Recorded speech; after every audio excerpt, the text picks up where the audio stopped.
Hello F1 fans, welcome back to the F1 Masters podcast brought to you by AUBG Daily. You're with me, David and Harry, and today we will be discussing the Qatar Grand Prix. And really interesting weekend, by the way. The sprint, it was great, the qualifying session was great, so let's start with the sprint race recap. Yeah, the sprint race was pretty entertaining. It was quite interesting in terms of tires. We saw people starting on the softs, people on the mediums, and it made for a really interesting race. It honestly, when watching it, it looked like a karting race. It was just so chaotic in terms of the amount of overtakes that were happening. But overall, Oscar Piastri got his first win, quote-unquote win. I don't know if it counts as a win, but he was very impressive in the sprint. And also, the big news, Max Verstappen officially became world champion during the sprint. Yeah, three-time world champion, really impressive. Although he took the title as a second in the sprint race, I think he deserved it during the season. And what is more poetic than that? Verstappen winning the title in a sprint race, and at the same time his teammate Sergio Perez colliding with another cars at the sprint. So yeah, this wraps up the whole season and what was the situation at Red Bull. This sprint race is like a recap of the whole year at Red Bull. Yeah, he had a sandwich incident with Hülkenberg and Ocon. It was a racing incident in my opinion because Ocon could have gone to the left, but he didn't see that there were two cars next to him, so yeah, couldn't have done much. And also we have to discuss, I think, the tire chaos, because a lot happened with tires during this weekend. There was problems with the tire degradation, and people had to complete a 10-minute practice session because of the new track limits that were introduced after qualifying, and it was absolute chaos. What do you think, guys? I think the problem is more general, and I think this is the circuit in Qatar. First, the conditions were not for racing. It was super hot, and we saw it yesterday with all these drivers complaining, having medical conditions after the race, and also that circuit. I don't think F1 should be racing there unless they make a new circuit at Qatar. But they have a really long contract, 10 years? 10 years, yeah. Yeah, 10 years. So next year there are going to be the same problems there. So I think F1 and Qatari, like the owners of the circuit, they should think of some way for better racing there, because right now there are a lot of problems with that track. Yeah, it's a MotoGP track. We know it's made for motorcycles, and I think we saw that in terms of the amount of different lines we saw from a lot of the drivers. There was no clear racing line, and also no grip whatsoever. A lot of drivers were just losing the car. Maybe that could be down to the tires as well, but you can tell that it's not made for F1 cars. Yeah, in qualifying, we also saw that drivers weren't really comfortable with the track limits, and we saw a lot of times deleted, a lot of good laps, I can say, being deleted for really small track limit problems. So I don't know what F1 is going to do about it, but I hope next year there will be some change in Qatari Grand Prix. Yeah, and I think we can begin with the race recap. The race was not too interesting, but still there are a few things to comment on. We can begin with the first lap, which marked a Mercedes crash, which also made me think about 2016 Spanish Grand Prix when they crashed on the first lap. And it obviously was Hamilton's fault because he didn't leave George Russell enough space. There probably isn't going to be much further to discuss about the fault, right, guys? Yeah, I think it's pretty clear that Lewis just needs to leave more space in that situation. He knows that both Verstappen and Russell are on the inside, so maybe a bit of an over-ambitious move from Lewis, which ended his race on the first corner and could be crucial for the Constructors Championship as well. We know that they're fighting with Ferrari for second, and Sainz, of course, didn't even get to start the race, so this is a huge opportunity for Mercedes to gain a lot of points, and he kind of threw it away on the first corner. Yeah, and instead of having both Mercedes on the podium and having a great battle, but clean battle between Hamilton and Russell, we saw the first lap that Hamilton didn't DNF and Russell being 19th actually after like one corner. So yeah, not the best race for Mercedes. To be fair though, in terms of both on the podium, I can't say for sure because the McLarens were clearly the faster car and they probably would have overtaken them during the race. Well, we don't really know, but the chances of Mercedes getting more points were like 100% bigger. Absolutely. Like the worst case scenario, probably they would have finished like P4, P5, P6, somewhere between these positions. And still, it would have been a huge boost in the Constructors Championship as they're leading Ferrari by a 20-point margin, something like that, which is not a lot, I think. Yeah, it's 28 points. Yeah, 28 points, which is 5 races left. It's not too much, I mean. Yeah, but let's talk about one really interesting topic. The whole weekend of McLaren was really great. Qualifying session was alright for them. Sprint race was really at the top level for them. Oscar Piastri win. And the race, they were flawless and they were really close to Red Bull actually. And only 6 seconds from Verstappen to Lando Norris. So I think the improvement from McLaren during the season is really impressive. And right now, at the end of the season, they've been the second fastest car, sorry. Yeah, absolutely agreed. I mean, the gaps at the finish of the race at the end were like 5 seconds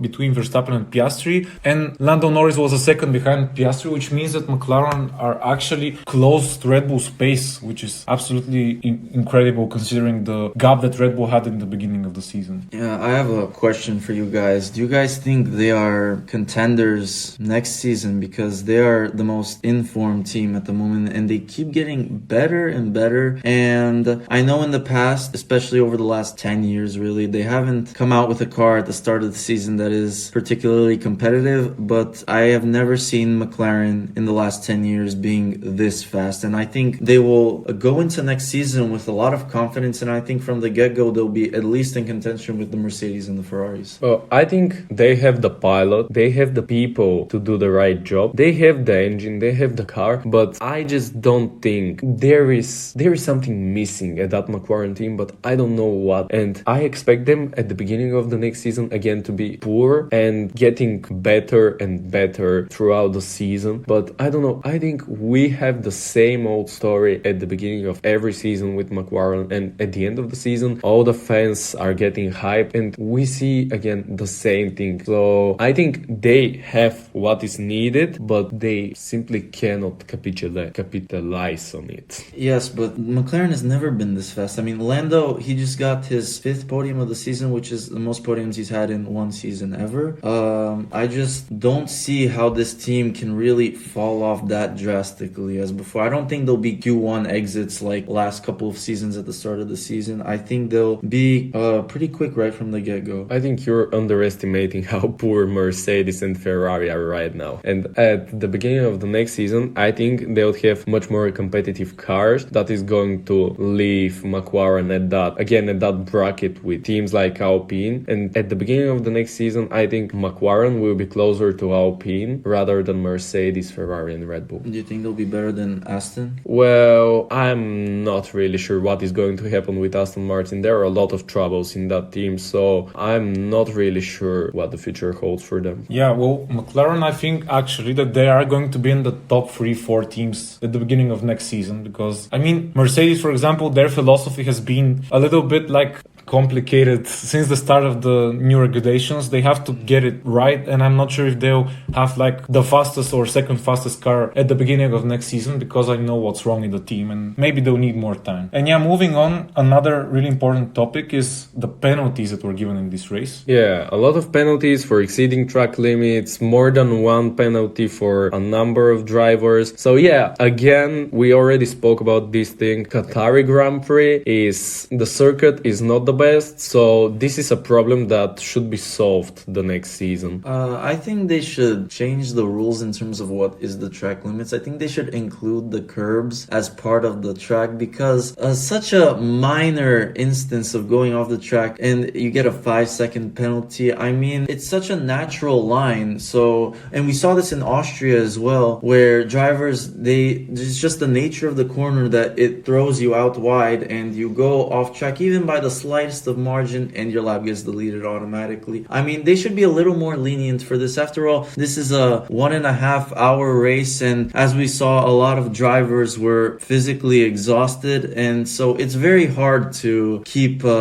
track of things like that. Another topic that is really interesting is that Alfa Romeo, for the first time this season, they took double points. They took 8th and 9th, with Bottas 8th and Guan Yu Zhou 9th. So yeah, a bit surprising, but great thing for Alfa Romeo. And again, Sergio Perez, another bad race, but I don't think we're really surprised from that. Yeah, I mean, he had like 3 instances of track limits penalties, which is too much for one race. I mean, it shows that his level of performance recently has been really not up to standard. Do you think he has already surrendered and accepted that role, that he's going to be probably for one more year at Red Bull and this is going to be the end? I mean, I think he should be dropped by the end of this year. Like, these last few races have been catastrophic. He is not even competitive in any way imaginable. I don't even remember the last time he started on the front row of a race in that car. I think it was Saudi when he got pole position, and that's literally it, which is just, I mean, sad. I mean, half the races he's not in Q3. It's just horrible, and his race pace was terrible. We saw Russell carve his way through the field, and Perez was stuck behind drivers like Guan Yu Zhou, for example. I mean, he couldn't do anything and barely scraped the points. I was even surprised he finished in the points, but yeah, just overall horrible. Yeah, and that's the thing with Red Bull, that they're virtually competing with only one car right now, and this is Verstappen's car, and Checo is just driving somewhere around there. You know he's there, but you're not sure what he's actually doing. At the end of the race, he's going to finish 5th, 6th, 10th. It's not going to matter really. So a lot of things to be solved in that second seat at Red Bull. And let's jump to our most impressive driver of the weekend and our biggest disappointment for this weekend. Harry? Yeah, so my most impressive driver is Oscar Piastri because of his incredible performances both in the sprint and in the race. And the biggest disappointment, I would probably say Lewis Hamilton, because I expected a really strong performance in the race and he ruined it all on the first lap. I would have to agree with you for the most part. Piastri drove an incredible race, not just an incredible race, but incredible weekend as a whole. Really, really impressive. But I guess to give someone else the spotlight, I would say George Russell. I think his comeback in the race was really impressive. I did not expect him to get up to 4th place, that's for sure,